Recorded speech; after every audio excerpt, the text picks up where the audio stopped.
여러분, 한 소녀가 나폴레옹 황제를 찾아가 무릎을 꿇고 이렇게 사정을 하였다고 합니다. 폐하, 저희 아버지를 용서하소서. 저희 아버지를 구해 주소서. 도대체 너는 누구이길래, 그리고 네 아버지가 누구길래 그러느냐?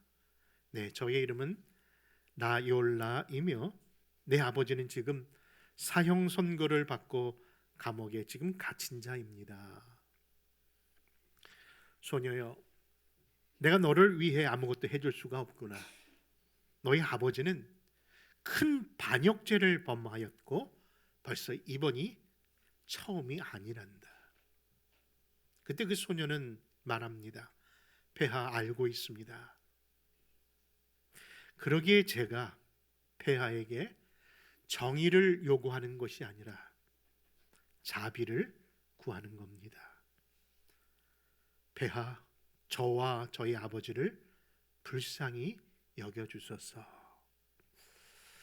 여러분, 이 자비를 구하는 이 소녀의 간청에 대한 결말을 여러분들 가히 짐작하시겠습니다만, 여러분, 이 말씀을 드리는 이유는 저와 여러분들이 받은 이 구원 역시 바로 전적인 하나님의 긍휼하심과 자비의 결과이기 때문에 여러분, 그 사실에 대하여 오늘도 우리는 감사하며 아멘으로 고백해야 될 줄 믿습니다.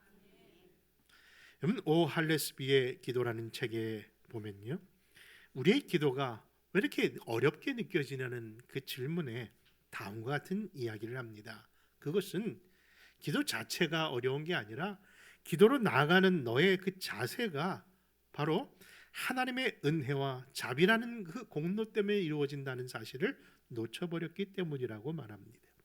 여러분, 무슨 말입니까? 사실 우리가 하나님 앞에 우리의 믿음을 얘기할 때마다 자신감이 넘치는 때는요, 우리가 나름대로 기도하고 우리가 나름대로 성실하며 신앙생활 잘하고 주일도 안 빼먹고 열심히 섬길 때는요, 늘 할렐루야 하면서 우리의 기도도 그렇게 자연스럽게 힘이 나는데, 행여나 우리가 잘못되고 잘못한 일을 경험했을 때에 우리 안에 자신감이 떨어지면서 하나님께 나아가는 것도 주저하게 되지 않습니까? 근데 그것이 바로 어리석다는 겁니다. 우리의 공로, 우리의 노력, 우리의 애씀으로 인하여 하나님께 나아가는 것이 아니라, 사랑하는 성도 여러분, 그 열어놓으신 그 길은 전적인 하나님의 은혜라는 사실을 잊지 말아야 하는 겁니다. 여러분, 예수님의 십자가, 예수님의 그 긍휼의 자비가 없었다면 결코 우리는 이 자리에도 나올 수 없는 것인데 말입니다. 여러분, 오늘 우리가 읽어드는 이 말씀 속에서도 그러한 정의, 무엇을 했기 때문에 어떤 공의적인 의미보다는 전적인 하나님의 은혜요 자비와 긍휼하심 때문에 주님 앞에 수지맞은 인생을 이야기하고 있는 내용인데요, 특별히 마가복음 10장의 말씀은 그런 배경 속에 이렇게 이 말씀이 시작됩니다. 여러분, 갈릴리의 출신이었던 예수님과 그 제자들이 이제 예루살렘으로 내려가는 길에 한 성 곧 여리고성에 이르렀을 때 일어난 일입니다. 여러분, 우리가 여리고성 하면요, 구약성경 여호수아서에서 나오는 그 여리고성을 기억하실 텐데, 이처럼 그 여리고성이라는 도시는요, 주전 7,000년부터 세워진 가장 오래된 천혜의 아름다운 도성이랍니다. 그런데 그런 명성과 함께 많은 부를 갖고 있는 이 바리새인들이 그곳에 많이 살았는데요, 여러분, 그들의 명성과 부를 자랑하던 이 바리새인들이 있었다고 합니다. 그런데 여러분들 또 아시는 예수님의 13번째 제자가 될 뻔했던 청년, 다시 말해서 부자 청년에 대한 이야기가 기억나실 텐데요, 바로 그 부자 청년도 이 여리고성 출신입니다.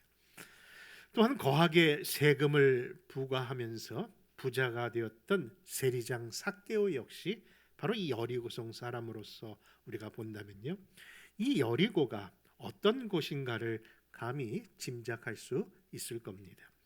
그래서 예수님의 비유 가운데 강도 맞은 유대인들의 이야기, 다시 말해서 선한 사마리아에 대한 비유의 소재가 바로 이 여리고성에 대한 이야기가 아닙니까? 그렇죠. 여리고에서 예루살렘으로 내려가는 길에 생각해 보십시오. 여리고성의 부와 또 지위를 갖고 있는 사람들이 예루살렘으로 올라가야 되는 길에 항상 그 길가에 누가 있습니까? 바로 그렇죠. 강도와 거린들이 있었다는 것이 바로 그 길목에서 그 불을 하기 위해서 예수님의 예화 속에서도 나타난 비유입니다.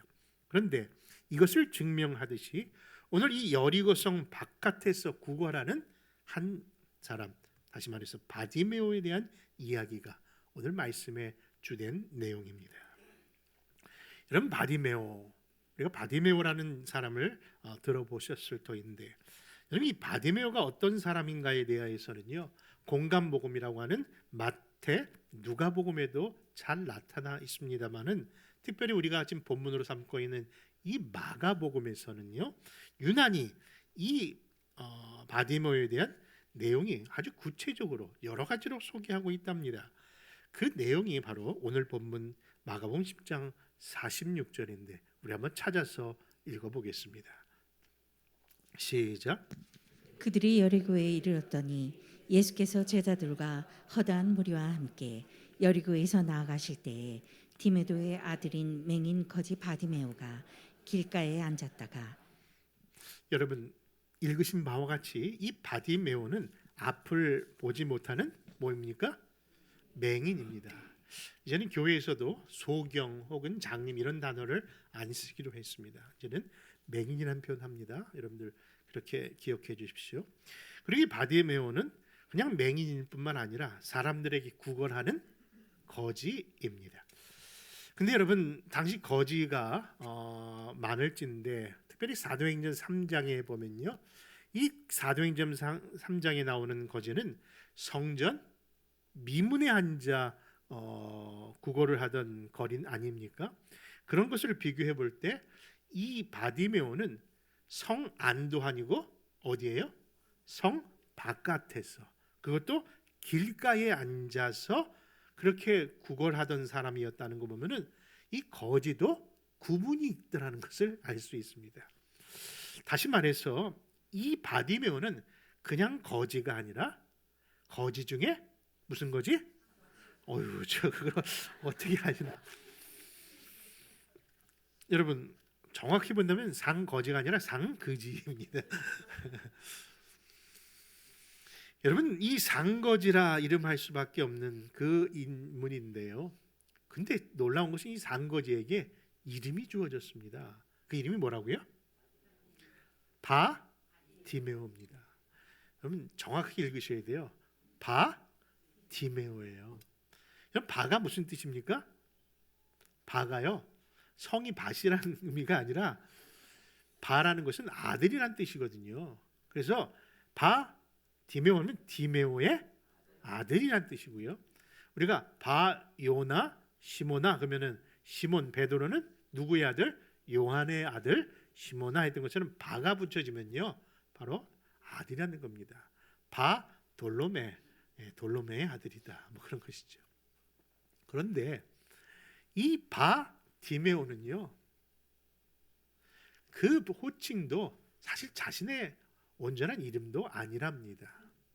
왜냐하면은 이 바디메오라 불려지는 이 디메오라는 그 단어가 그냥 단어가 아니고요, 헬라어 티메오스라고 하는 단어에서 나왔는데 그 뜻이요 다른 것이 아니라 혼돈 혹은 불결한 상태, 그러니까 아주 격하시키는 그런 혼탁한 이름으로 그를 격하는 마음으로 불려지는 이름이 바로 디메오스라고 하는 이름이었다는 겁니다. 결국 이 디메오는요 그 이름에서 불려지는 것처럼 그 삶이 어떠한가를 보여주는 인물인 겁니다. 여러분 그런데 이런 비참한 인생이 누구를 만납니까? 예수님을 만납니다. 그래서 일생에 가장 복된 순간이 있다면 그것은 바로 예수님 만남인 줄 믿습니다. 여러분 내 일생에서 내가 제일 잘한 일이 뭔가, 사실 우리 아내를 만난 것이 아닌가 그 생각을 속으로 하고 있습니다. 사실 파더스데이를 만나면서 제가 이렇게 잘 보이려고 하는 이유는 제가 마더스데이에 우리 애들이 아빠 오늘 머더스데이인데 엄마 뭐 아무것도 안 했어? 그래서 제가 야 she is not my mother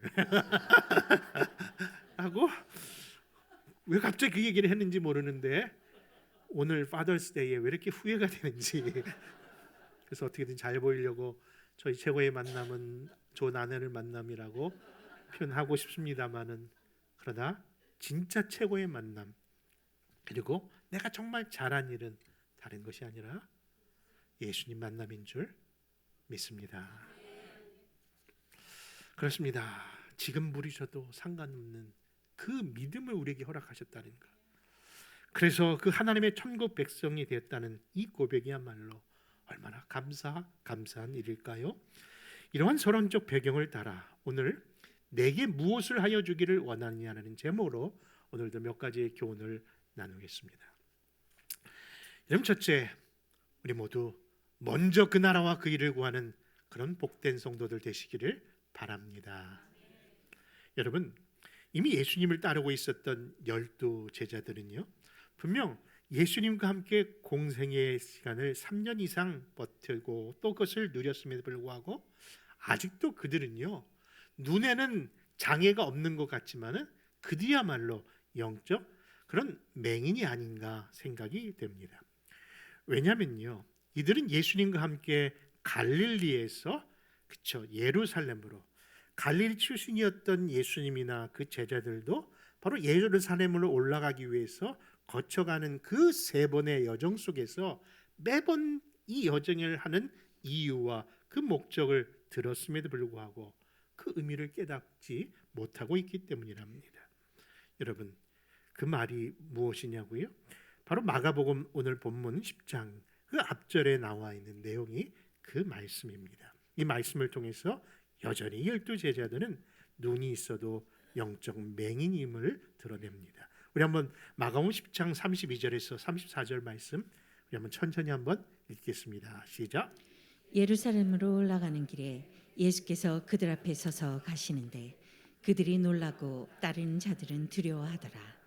이에 다시 12 제자를 데리고 자기가 당한 일을 말씀하여 이르시되 보라 우리가 예루살렘에 올라가노니 인자가 대제사장들과 서기관들에게 넘겨지매 그들이 죽이기로 결의하고 이방인들에게 넘겨주겠고 그들은 능욕하며 침뱉으며 채찍질하고 죽일 것이나 그는 3일 만에 살아나리라 하시니라. 여러분 이처럼 우리 예수님께서 그 여리고에서 예루살렘으로 이동하는 그 시간 속에 수도 없이 들었던 이야기는 그와 같았습니다. 다시 말해서 예수님의 죽음, 예수님의 순환, 예수님의 부활까지 상세하게 들었는데 그들은 귀가 있어도 듣지 못한 거였고 눈이 있어도 보지 못한 것인 겁니다. 보십시오. 이 순환고지의 예고에 대하여 제자들의 반응을 보면은 이들이 정말 영적 맹인임을 드러냅니다. 우리 한번 이어서 35절과 36절입니다. 시작. 세베대의 아들 야고보와 요한이 주께 나와 여짜오되 선생님이여 무엇이든지 우리가 구하는 바를 우리에게 하여 주시기를 원하옵나이다. 이르시되 너희에게 무엇을 하여 주이기를 원하느냐 여짜오되 주의 영광 중에서 우리를 하나는 주의 우편에 하나는 좌편에 앉게 하여 주옵소서. 여러분 예수님의 가르침을 받았던 지난 3년의 모든 교육의 최종적 결과물이 나와야 되는 이 순간인데 그들은 여전히 세상적 욕망과 세상적 물욕과 명예욕과 권리욕 속에 하나님의 그 고난의 그 장소를 무슨 영광받는 일인 줄 생각하고 나는 좌편에 누구는 우편에 앉게 달라는 이야기를 하고 있으니 말입니다. 이 사실을 들었던 그리고 그것을 목격했던 다른 10 제자들도 이에 대하여 분노하면서 그런 야고보와 요한에게 크게 화를 내는데 여러분 이에 대하여 포틀리라는 학자는요 사람은 어떤 문제에 화를 쉽게 내는 이유는 그에 대한 죄에 대하여 지적하려는 것이 아니라 나도 그러고 싶은데 하는 마음에서였다라고 표현합니다. 그렇죠. 그들이 화를 낸 이유가 자기가 먼저 왜 나에게는 그런 어머니의 치맛바람이 없을까라는 마음속에 그렇게 분개하였다는 것이죠. 여러분, 이처럼 예수님의 12 제자들은 어리석음을 드러냅니다. 그런데 그런 예수님의 제자들과 예수님의 대화 속에서 우리는 문득 이 오늘 본문으로 삼고 있는 이 바디메오라에게 하셨던 예수님의 말씀과 동일한 한 문장이 여기에도 등장한다는 것을 발견하셨을 겁니다. 여러분, 그것이 무엇입니까? 바로 너희에게 무엇을 하여 주기를 원하느냐. 그 질문과 그 대답이 사실 먼저 제자들에게 있었고, 제자들은 뭐라고요? 당신의 나라에 마실 때 그의 영광 중에 있을 때 우리를 우편에 좌편에 있게 해달라는 세상 권력을 요구했는데, 여러분, 이 질문을 바디메오도 받았다는 사실입니다. 그런 의미에서 사랑하는 성도 여러분, 만약에 똑같은 질문을 오늘 이 시간 저와 여러분들이 받으신다면 여러분들은 무엇을 고백하시겠습니까? 여러분, 그 질문은요, 사실 예수님의 공생의 마지막 여정 가운데 진짜 누가 나의 제자인가를 구분할 수 있는 질문이요 대답이었다는 겁니다. 여러분, 너희가 원하는 것이 무엇이냐는 질문 앞에 바로 정말 신중한 대답을 해야 되는데, 여러분 준비되어 있었습니까? 여러분, 지난주에 묵상했던 시몬 베드로의 장모의 열병을 고쳐주신 말씀, 그래서 하나님의 나라의 통치가 얼마나 중요한가에 대한 말씀을 나누었는데요. 그렇습니다. 하나님의 나라, 먼저 그 나라와 그 일을 구하는 자에게, 그렇죠? 내게 무엇을 원하느냐는 질문에 우리가 늘 마음속에 중심을 잡고 표현해야 될 내용은 먼저 그 나라와 그 일을 구하는 자의 자세를 잃지 말아야 한다는 것이죠. 그것을 증명하듯 여러분, 지난주에 보았던 시몬 베드로의 장모가 열병이 고쳐 거의 죽게 되었는데 불구하고 그 일을 베드로의 요청으로 예수님께서 그 가정에 가신 것이 아니라 엄밀히 본다면은 하나님의 나라의 일꾼으로, 그리고 예수님의 제자로서 먼저 부름받은 그에게 무엇을 증명하고자, 다시 말해서 우리가 지금 상고하고 있는 것처럼 먼저 그 나라와 그 일을 구하는 자는 모든 것을 뭐 하신다? 더하신다는 약속에 대한 성취인지를 여러분 믿으시기 바랍니다. 그러므로 사랑하는 성도 여러분, 만약 하나님께서 우리를 부르신다면요, 주저하지 마십시오. 그 뒷일은 누가? 하나님이 책임져 주십니다. 그러므로 여러분, 어느 순간 어떤 형편에서든지 나 자신을 돌아보고 하나님에 대한 일을 하는 것이 아니라 하나님이 주셨다면요, 하나님이 부르셨다면은 그 부르시면은 뭐예요? 장차 그 모든 일을 감당할 수 있도록 능력도, 그리고 자원도, 심지어는 물질도 제공해 주시고 인도하실 줄 믿는 겁니다. 그러므로 사랑하는 성도 여러분, 먼저 그 나라와 그 일을 구하는 그런 복되고 지혜로운 성도 되시기를 바랍니다. 두 번째, 예수님이 누구신지 바로 아는 성도들이 되시라는 말씀드립니다. 여러분, 그것을 마가복음 10장 47절이 증거합니다. 같이 찾아 읽습니다. 시작. 나사렛 예수시란 말을 듣고 소리질러 이르되 다윗의 자손이여 예수여 나를 불쌍히 여기소서 하거늘. 여러분, 예수님이 여리고에 이르렀을 때에 그 여리고 사람들은 예수님을 뭐라고 불렀냐면은 나사렛 예수여라고 불렀습니다. 그런데 반해서 이 여리고 길가에 앉아 구걸하는 이 맹인 바디메오는 예수님을 향해 어떻게 부르고 있습니까? 아멘. 예수님을 향하여 다윗의 자손 예수라고 부르는 겁니다. 여러분, 어느 말이 예수님이 만족할 만한 그런 부르심이었을까요? 여러분, 분명히 예수님은 나사렛 사람 맞습니다. 그리고 예수님은 다윗의 자손, 그분 맞습니다. 그런데 이 말 속에 정말 우리가 깨달아야 할 여러 가지 교훈이 있답니다. 사실 여러분들도 잘 알다시피 그 당시 유대 땅 이스라엘에는요, 바로 정치적으로 로마의 속국이었기 때문에 여러분 그들이 생각하는 메시아, 다시 말해서 그들이 생각하는 그 메시아는 종교적 용어로 알고 있지만 엄밀히 그들 당시에는 이는 분명 정치적 용어이며 곧 정치적으로 자기들을 해방시켜줄 해방자를 지칭하는 표현이었을 겁니다. 그렇죠?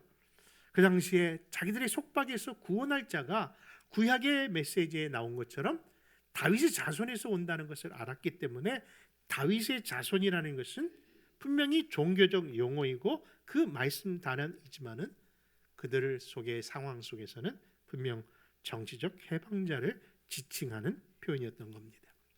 그렇기에 그 상황으로 본다면요, 지금 이 바디메오가 예수님을 향하여 뭐라고 불렀다고요? 다윗의 자손이여라고 그를 불렀다는 것은 여러분 엄밀히 본다면 신앙적 표현이기보다는 그 민족과 백성을 구원할 정치적 인물로서 생각하며 불렀다는 겁니다. 여러분 그 표현이 만약에 그 지역 그 순간에 로마 군인이 그것을 보고 들었다면요, 어떤 상황이 이루어지겠습니까? 그렇죠. 그렇습니다. 도리어 예수님과 그 일행들은 위험한 일에 처할 수도 있는 겁니다. 왜냐하면 정치적인 어떤 문제를 일으킬 만한 사람으로 오해받을 수 있기 때문에. 그래서 사람들이 그렇게 다윗의 자손 예수여라고 외치는 그 바디메오를 향하여 뭐라고 합니까? 그렇죠. 꾸짖기까지 하면서 좀 해, 조용히 하라고 이야기를 하는 겁니다. 그 말씀이 48절인데 거기에 멈춰주지를 않습니다. 48절 같이 한번 읽습니다. 시작. 많은 사람이 꾸짖어 잠잠하라 하되 그가 더욱 크게 소리질러 이르되 다윗의 자손이여 나를 불쌍히 여기소서 하는지라. 여러분 그렇습니다. 지금 이 상황이 여러분 그려지십니까? 다시 말해서 예수님이 누구신가에 대한 이 바디메오의 그 고백이 나사렛 예수 그리고 다윗의 자손 예수요. 그런데 거기서로 머무는 것이 아니라 결정적인 예수님이 누구신가에 대한 고백이 더 나옵니다. 그렇기 때문에 예수님은 가는 길을 멈췄고 그 이야기로 부르고 있는 그 말로 부르고 있는 그에게 안심하라 괜찮다 하시면서 내게 무엇하여 주기를 원하느냐는 그 제자들에게 했던 그 똑같은 질문을 이제 바로 바디메오에게 하고 계십니다. 근데 그 질문에 바디메오는 뭐라고 말하는지 우리 49절 51절까지 말씀 또 한번 천천히 찾아 읽어봅니다. 시작. 예수께서 머물러 서서 그를 부르라 하시니 그들이 그 맹인을 부르며 이르되 안심하고 일어나라 그가 너를 부르신다 하매 맹인이 겉옷을 내버리고 뛰어 일어나 예수께 나아오거늘 예수께서 말씀하여 이르시되 내게 무엇을 하여 주기를 원하느냐 맹인이 이르되 선생님이여 보기를 원하나이다. 여러분 어릴 때 제가 우리 그 TV에서 보면은 공익 광고라는 것이 있었습니다. 공익 광고. 그렇죠. 나라에서 어떤 개인의 사익을 위해서 하는 것이 광고가 아니라 그렇죠. 공익 광고라는 게 있었는데 그 대표적인 것이 이런 문구가 생각납니다. 약은 네, 혹시 약사가 계십니까? 네. 진료는 의사에게요. 네. 그렇습니다. 약은 누구에게? 약사에게 꼭 해야 되고요. 여러분들 함부로 약 함부로 하면 안 됩니다. 꼭 약사를 찾아가서 해야지. 그리고 진료는 그렇죠. 의사에게 해야 됩니다. 다시 말해서 각자의 그 요청은 담당자가 있다는 것이죠. 그 당시 거린에게 모든 것이 다 필요하지 않았겠습니까? 그렇죠. 모든 것이 필요한 것이 거린인데 그가 구했던 것을 내용을 보면은 예수님을 향하여 내가 뭐 하기를 원한다? 보기를 원한다라고 얘기합니다. 이는 예수님은 나의 눈을 보게 할 수 있는 분으로 믿고 구했다는 거예요. 여러분, 약은 약사에게, 진료는 의사인 것처럼 그가 돈을 구하거나 명예를 구한 것이 아니라 그분은 내 눈을 고쳐줄 수 있는 창조주 하나님, 하나님의 아들이심을 믿고 고백한 줄 믿는 겁니다. 여러분, 예수님이 누구시냐고요? 바로 그 고백을 지금 이 바디메오가 한 겁니다. 여러분, 이제는 고인이 되신 오카는 목사님이 암으로 돌아가시기 얼마 전에 지금 분당 우리 교회 이찬수 목사님이 병문안을 하셨는데요.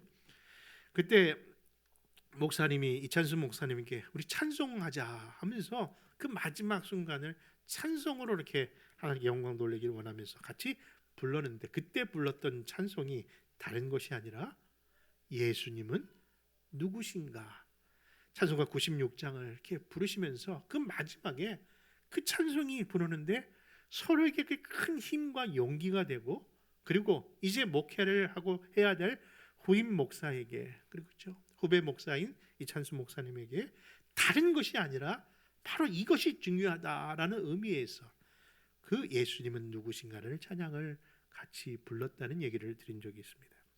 그래서 그 찬송의 가사를 한번 찾아보았습니다. 우리 한번 같이 한번 볼까요?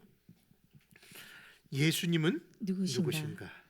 오는 자의 위로와 없는 자의 풍성이며 천한 자의 높음과 잘한 자의 노임되고 우리 기쁨 되시네. 예수님은 누구신가? 약한 자의 강함과 눈먼 자의 빛이시며 병든 자의 고침과 죽은 자의 부활되고 우리 생명 되시네. 예수님은 누구신가? 추한 자의 정함과 죽을 자의 생명이며 죄인들의 중보와 멸망자의 구원되고 우리 평화 되시네. 여러분, 그렇습니다. 예수님이 누구시냐고 혹시 누군가 나에게 묻는 순간이 온다면요, 우리 이렇게 고백하십시오.